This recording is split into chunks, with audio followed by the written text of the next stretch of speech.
What's up, guys? On today's episode, we are so excited to talk to John Muscarello with Side Hustle Experiment, and very, very excited to get a look into his business and kind of figure out how he works, how he does stuff. So, John, thanks so much for jumping on here today and spending some time with us.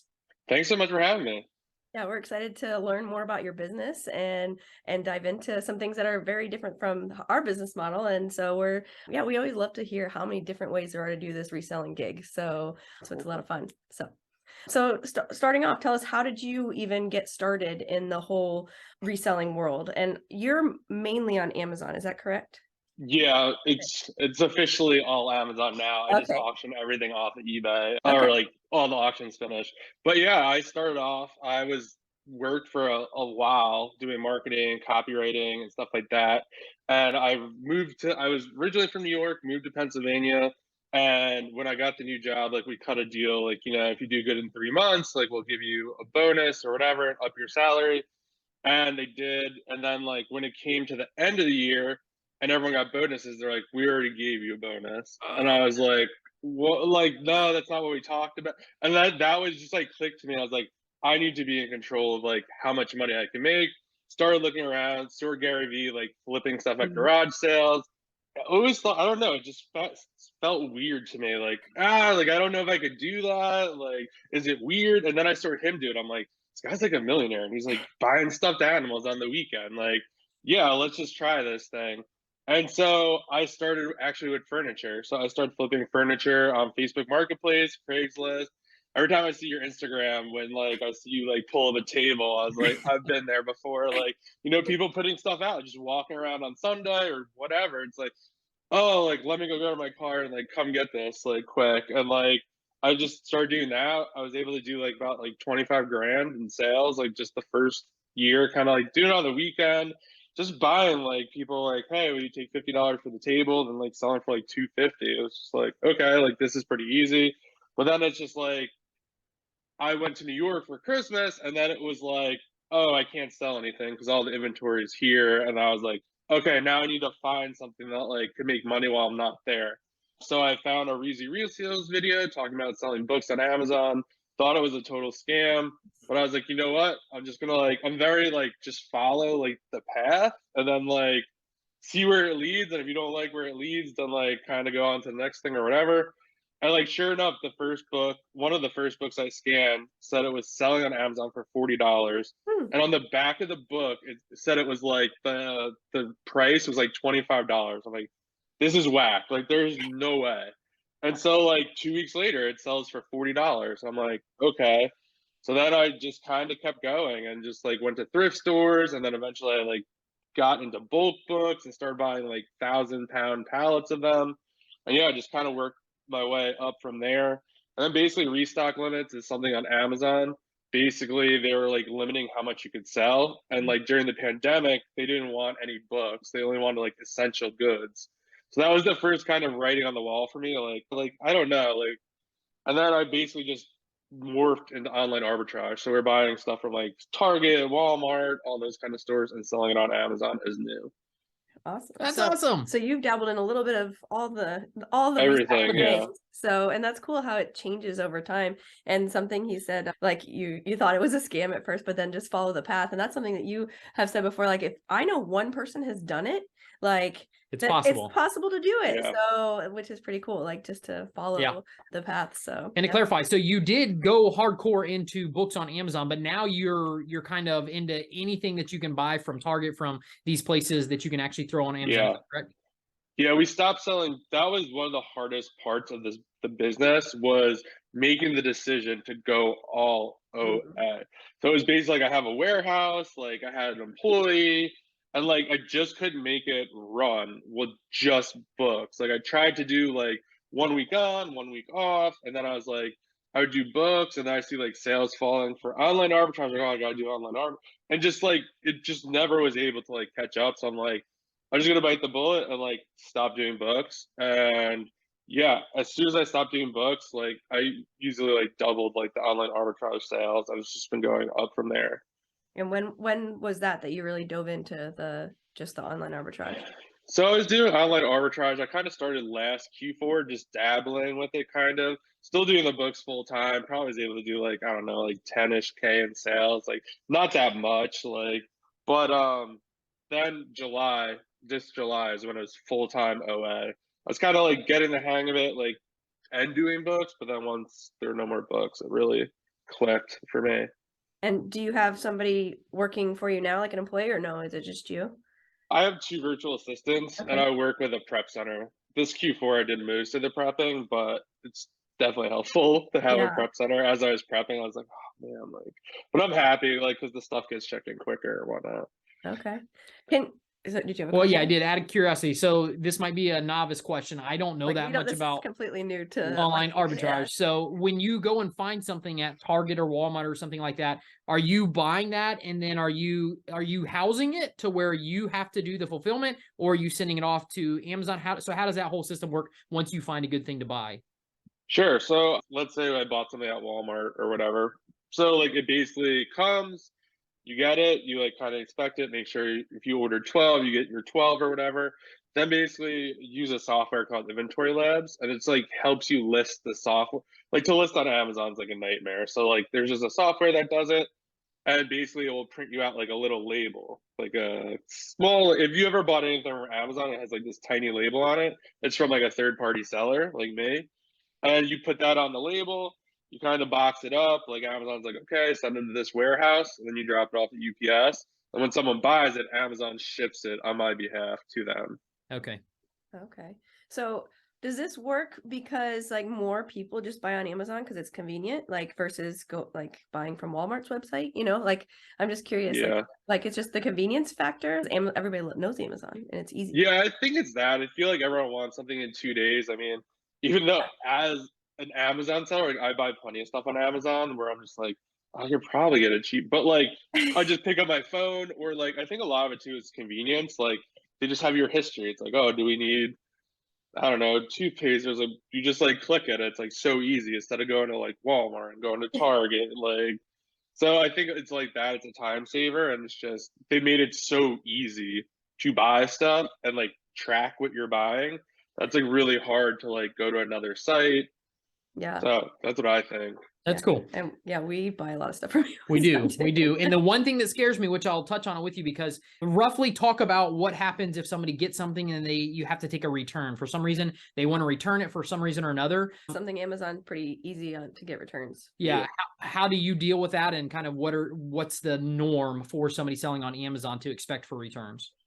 So returns, there goes, returns could be really tough. So we sell a lot of apparel, and I like made this whole YouTube video saying like I'm not selling apparel anymore because the returns were. I had like almost $7,000 in returns in like 1 month.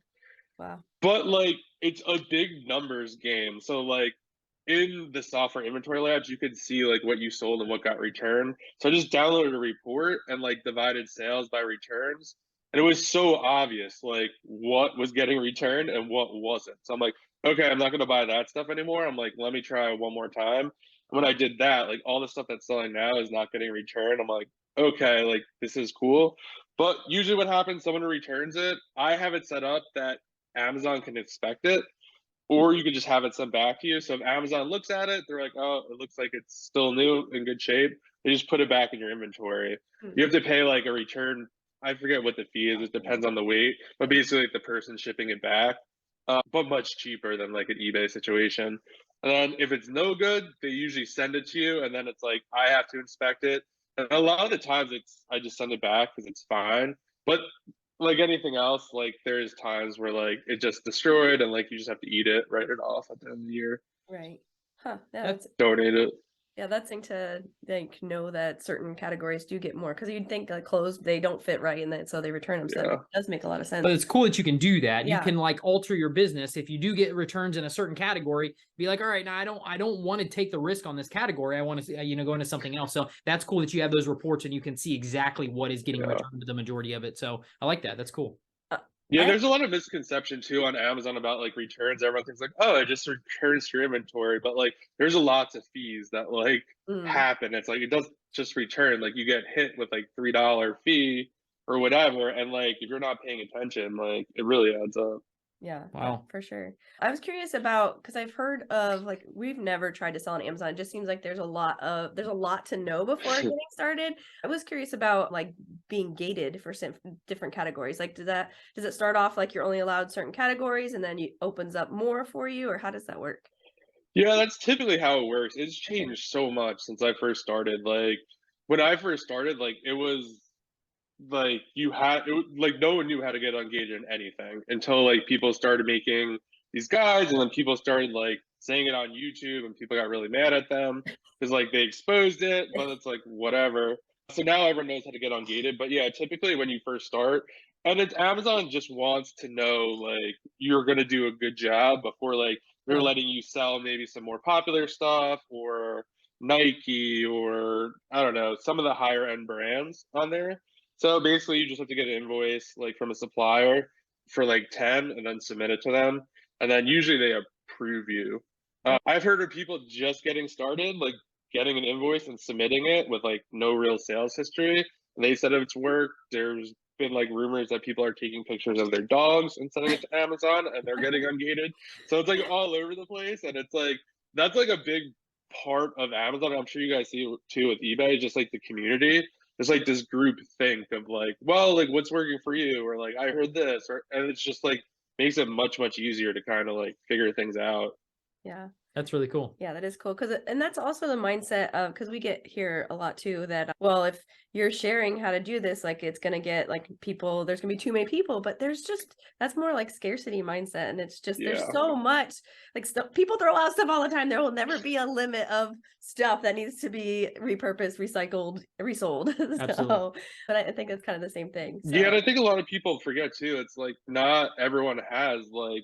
I don't think there would ever be like if you had like super deep funding, like I think you could spend through all of it. Like depending on what you're doing, like you guys would probably just flip bigger things or maybe do car or like something more expensive. Like there's always like more to buy.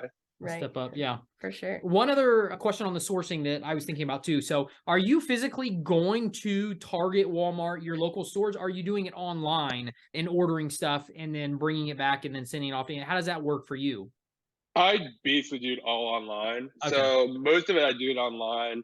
Every once in a while, there are like limits. Like if Target's like you can only buy 2 of this Lego, I'll do like an in-store pickup and then go buy all the Legos on the shelves. But yeah, typically it's going to a prep center. It's just easier. You can definitely find a lot of deals. I just don't like. I like to sit at my computer and like look at all the data and like kind of figure that out. Not have Yeah. to worry about like Wi-Fi or all that kind of stuff. Yeah. That's cool. Yeah, and that's what you were looking for in this kind of business, because Yeah, when you were gone, you couldn't keep working, like you couldn't keep the income coming in. exactly. So that's really cool to be able to do Yeah, that. absolutely. So what are some, when you're looking at your reports, because I'm sure that all the analytics are kind of crazy and you see all these numbers, like what is the most important thing you're looking for? Obviously, you want to have profit. So like Yeah. like I don't know, what kind of things are you looking for in your reports from Amazon? Definitely profit versus like returns. So like a lot of like when you're first looking at something, it's actually really hard to like track. Like inventory labs is good, but it's only so good. Like this is like I mean you guys know this is like very inventory like intense. Like you're always buying, so it's like it's a constant issue. Like, well, like are we gonna have enough to like keep going? Like do we need to slow up? So like we took like a break for like a week because we're like we spend so much money like during like Black Friday and those sales. We're like, okay, like we need to like put the brakes on for like a second and like let this stuff sell a little bit and then kind of go forward. But yeah, I would say making sure you make money. There's a lot of times where like usually you could there's a software called Keepa. It basically tracks the history of the price. It's like similar to like looking at a stock, and it's when you're typically buying something, you're buying it at the best like potential that it has. So it's usually going to dip down a little bit because like people are going to find it or whatever. So you're always just looking to make sure things are actually profitable, things get returned. So you can see that in inventory labs. So I definitely want to see that, and I want to make sure that like the profit I'm making per item is worth the work. Like I'll take $1 on something because I'm not doing anything. And the prep center is doing it. They could prep like 100. I'll make $100 easy. But if it has to go in a poly bag and like that's not worth the dollar. So a lot of it's just seeing like, the returns. Like you just kind of want to make sure it's not getting returned, you're making good profit, and like it kind of makes sense. And as you kind of scale up, there's a lot of stuff that you buy in the beginning because like either you don't know, but like you're just finding better stuff. So you're like, Mm. like that's good, but like this is great, so I'm gonna buy more of this stuff. Yeah. That's awesome. So learning as you go. I mean, you get the Yeah. experience and learning that. And just like anything you do, Yeah. you get better and better at it. The more you do it, the more you repeat the process. And yeah, that's really cool. And I think it's hard, like, because we are in the same thing where we like, if we're gonna make $5 on an item, it's not worth really packaging up. Like the time spent listing, Yeah. cleaning, taking pictures, and listing, it's not worth it. So we kind of gravitated towards the higher profit items. But sometimes it's hard for people like, oh, but that will make me $5. But is it worth your time? Like your time is valuable.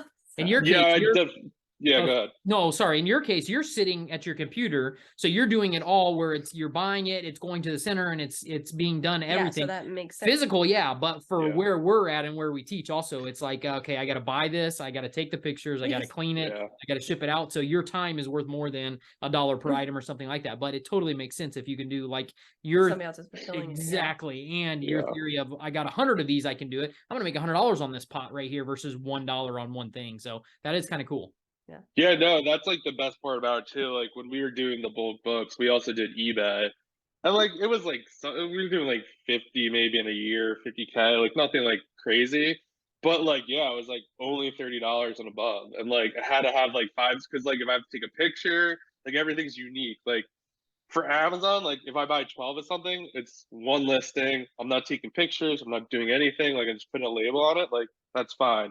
But like if it's 12 different things, then it's like much more complicated to manage. And so yeah, definitely gotta That's make cool. sure it's worth the profit. Absolutely. One question I had is when you're selling on Amazon, is it like you have to get to a certain level or you pay extra fee or anything for it to be like prime fast shipping? Because that's what most people want to buy, right? Yeah, Like, everyone wants to buy Prime, so you don't have to pay anything extra. You pay, I think it's $40 a month to be like a pro seller. okay, And basically that's it. Then like okay. everything you send to Amazon, they've got a little looser where like it was supposed to be everything is 2 day, but like around this time it's more It's like a week.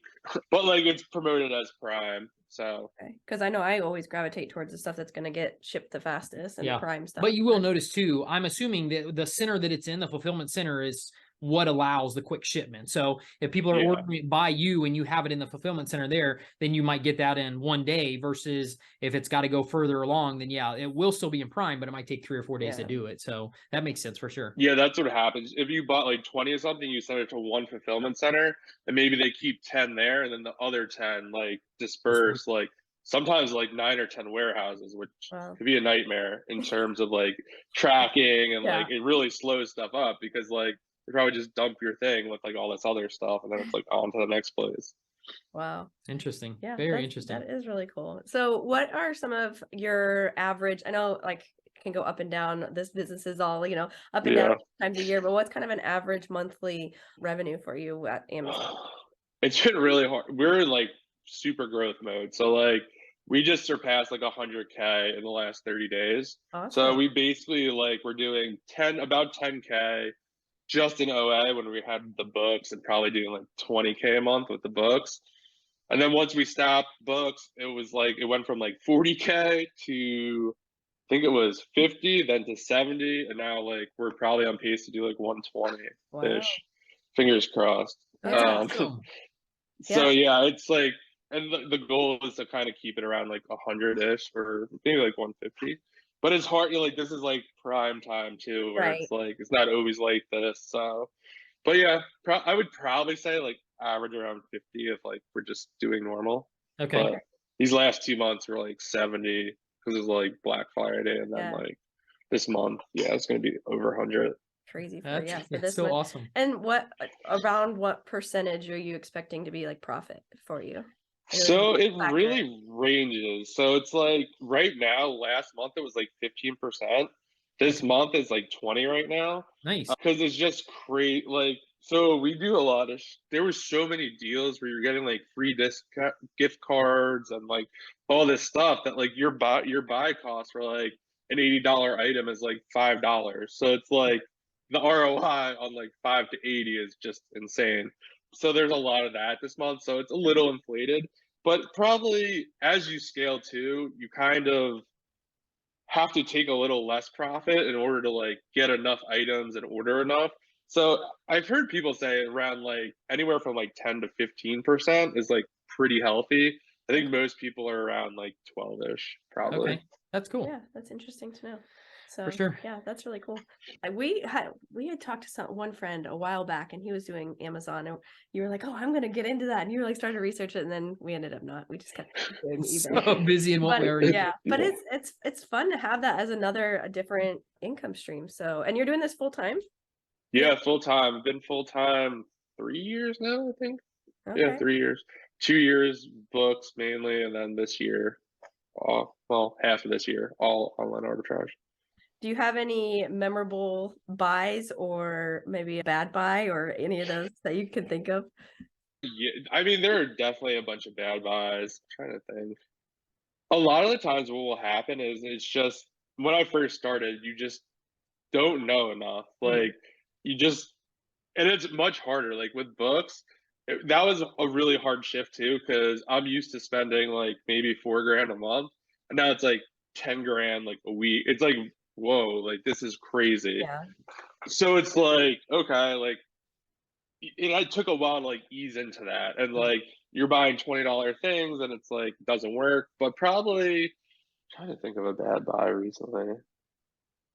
No more clothes, Can't think of one. right? Yeah, I mean, there's definitely been like some clothes that like I think a lot of it was like my fault. Like I sent something there and it was a 2 pack and I only put one, so I Oh, missed it, or it was like hidden in the title. So there's a bunch of that stuff where like you just have to get rid of it, or like stuff just like tanks and like the price goes down. But I can't really think of a specific one. But like there's definitely a yeah. good like And you learn from each You one do. though, You right? do. yeah. So, and you sound like in just a couple of years you've learned a lot about this business, which is really cool. It is for sure. What would you tell somebody that is interested in starting an Amazon maybe side hustle? How, like, what's the best way to get started with that? I would say a lot of it is just get started. Like I do a lot of coaching, and people are always like, "Well, like I have my LLC, like I have a printer, I have this, I have that." And it's like, okay, like what'd you buy? They're like, nothing. It's like, what do you mean? Like you got like, why do you have like $1,000 worth of stuff and like you never bought? Like doesn't make. So I think a lot of it's just getting started. I think one of the best things you could do is start in like a niche that you know, like I do like books, so like I started there. And when we were buying like books in bulk, a lot of like DVDs and CDs like were kind of mixed in. So we would sell those used on Amazon. So like the natural thing, I couldn't find anything like doing online arbitrage. And I was like, well, I know CDs and DVDs really well. And I was like, let me see if I can find those new and sell them on Amazon. And like sure enough, like I was able to buy them new, sell them on Amazon. So that's kind of how I started doing online arbitrage. So like I'm sure everyone has like their different things, and I think don't overthink it. Like you guys have like kids, so you probably know like what they want for Christmas, and like that stuff is going to be popular, or like what backpacks they want, or whatever. So I think like if you're into beauty or video games or whatever, just start with that.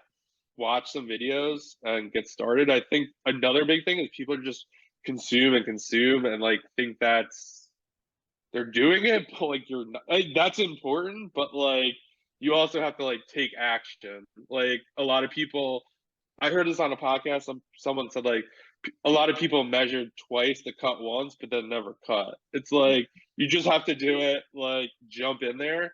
And I think take it a step at a time. When I first started books, I started a video like go to the thrift store and buy books. Okay, great. Check. Like, okay, what's next? Like YouTube. Oh, how to list these books. Like, and then you just kind of like go step by step by step instead of like if I watched all of it together, I'd be probably more confused. Yeah, that's good. That's I love awesome. it. Such Yeah. important information. Definitely is take action and do something that you already like, or something Yeah. that you already know something about. So those are two that I really honed in on what you said. And Yeah. it's huge. I mean, the action is a huge portion of any business, anything you want to Yeah. get started. Don't keep learning and learning and learning and learning without actually taking those steps. So that's a really, really awesome point for sure. Yeah, it can be overwhelming to take that first step. And we see people all the time Yeah. in groups and stuff be like, okay, I'm finally going to get, like, they've been just kind of watching for months and I'm finally got my item listed. And it's like, okay, it wasn't that bad, right? Like, you got this. Exactly. Yeah, if you just do the steps, it's like not as bad. Like I didn't know anything about eBay when I was doing like Amazon, and it was just like, oh, this seems like so much work. And it's like, well, like the first time, I think a lot of things too. It's like, I was telling someone this the other day. It's like, don't ever say like, oh, it didn't work. It was like, well, like what about it didn't work, or like what could have you done better, like to like so for eBay, it's like, okay, like this is super annoying to take. It's like take all the pictures or make all the listings, take all the pictures, put the pictures on the listing, schedule them out. And it's like, oh, okay, that's not as bad as like taking pictures, doing the listing, putting it up. And so it's like, okay, like it works. You just have to figure out like how it works. Yeah, I think that's huge. Problem solving is the biggest thing. Be Yeah. a problem solver and fix it. We always have our is it our 8-year-old? Yeah. She wants us to help her do everything and she won't do it. And she's got the capabilities of doing it. And it's like, be a problem solver, figure out how and what you need to do to get this done and get it done. And that's one of those things, like you're saying, absolutely figure out what works, get it done and actually do it. So that's really cool. Yeah. Yeah, I think that's a big misconception too. A lot of people think that like once you get like to scale or you're doing a certain amount of numbers that like you're good, but like the problems just get bigger. Like you have to just solve bigger problems. Like Oh my there's goodness. always something going on. Yes, for sure. I totally get that. So I love your mindset on stuff. It sounds, like you listen to a lot of positive like podcasts and like I think that's awesome. Yeah. Because we're constantly doing that too. And I think that it makes a big difference in having that outlook on business and like, okay, well, instead of what happened, what went wrong, like, okay, how do we fix it? Absolutely. How do we move forward and keep growing? So, which is Yeah. really cool. So. Well, John, we want to be respectful of your time, but first, how can people find you, find some more of your videos, some more of your content? I know you said you did some coaching. Let them know how they can reach out and find you after they hear this podcast. Sure. I'm at Side Hustle Experiment on Instagram and YouTube. That's probably the best way to get a hold of me. You can just shoot me a DM, and yeah, always happy to help and put out about 2 or 3 YouTube videos a week. This last couple of weeks, not that many. Very busy. We get that. We get it. And We're we'll in the same boat. All those links in the show notes below too, so you guys can go check them out on Instagram and YouTube, and we'll put them there. And this was a lot of fun. It was. It absolutely was. I love learning. I love seeing different business models and actually, just learning from other people. So, John, thank you so much for spending your time with us, giving us some sweet tips and some tools to be able to go deeper into your business. Everybody, go check out John. He is amazing. He puts out a lot of content. So, again, thank you for your time. Greatly appreciate you, John. Thank you so much. It was so much fun.